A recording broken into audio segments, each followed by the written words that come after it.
Good afternoon, Jets Nation. Welcome to the Jew Jet Show. There's a lot of movement going on in that tackle room right now, so let's go ahead and talk about all the drama.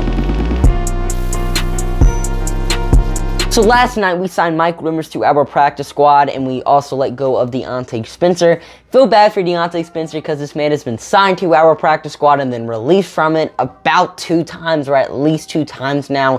And it reminds me a lot of what we did to Mike White in 2020. If you guys don't remember, we kept on signing him to our active roster, releasing him, signing him to the practice squad, and the process just kept on repeating, and that honestly could happen to Deontay Spencer throughout the course of the year. But what to know about Mike Rimmers? He's a journeyman. He's played on a ton of NFL teams in his career, most recently with the Kansas City Chiefs. He's also a solid backup. Looking at his numbers on Pro Football Focus, this guy, doesn't really get a whole lot of playing time, but whenever he does get in games, it's not like he's allowing a ton of sacks, so he's just a solid backup and could be a pretty nice swing tackle for the New York Jets. I don't think he's starting because we did sign Cedric sorry if I mispronounced that name, to our active roster. We just claimed him off the Texans practice squad. He's a former first-round pick, so this dude has some talent, but just really hasn't worked out for him in the NFL. He's most recently been with the Seattle, or I guess the Houston Texans, but the last time he's actually played in a game was with the Seattle Seahawks,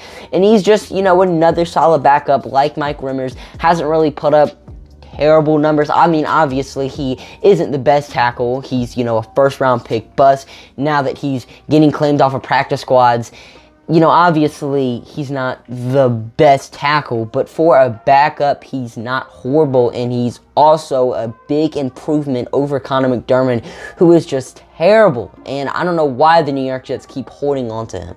But why are we making all these moves at the tackle position? Well, George Fant was placed on IR. He left last Sunday's game with a knee injury that was, kind of bugging him in practice, and now he will miss at least the next 4 games, and the earliest he can return is Week 8 against the New England Patriots. George Fant's play this season honestly hasn't been that good. A lot of people say it's because of the injuries, and I guess we'll have to see if that's true once he's finally healthy, but, wishing the best for George Fant, and hopefully when he comes back, he's better than, he was so far this season. But the musical chairs going on in the tackle room have just been absolutely crazy this season. We started off this year thinking Mekhi Becton and George Fant were going to be our 2 tackles. Mekhi Becton suffers a season-ending injury, causing the New York Jets to sign Dwayne Brown, which moved George Fant from the left tackle to the right tackle slide, inserting Dwayne Brown at left tackle. And then Dwayne Brown gets hurt, gets placed on IR, making George Fant move back to the left side and inserting Max Mitchell, who has, throughout 3 games, played some pretty solid football and has looked better than a lot of offensive tackles picked before him, including first-round picks. But now that George Fant's been placed on IR, that is causing either Mike Rimmers, Cedric Ohangbi, or Connor McDermott to be in that left tackle spot. Maybe Dwayne Brown, because after this week, he is eligible to return off of IR.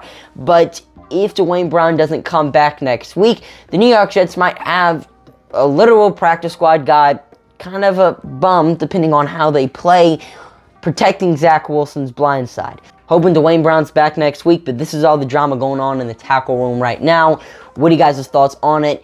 Comment down below, and I'm your host, Juliet, signing off for now. See you guys later. Peace.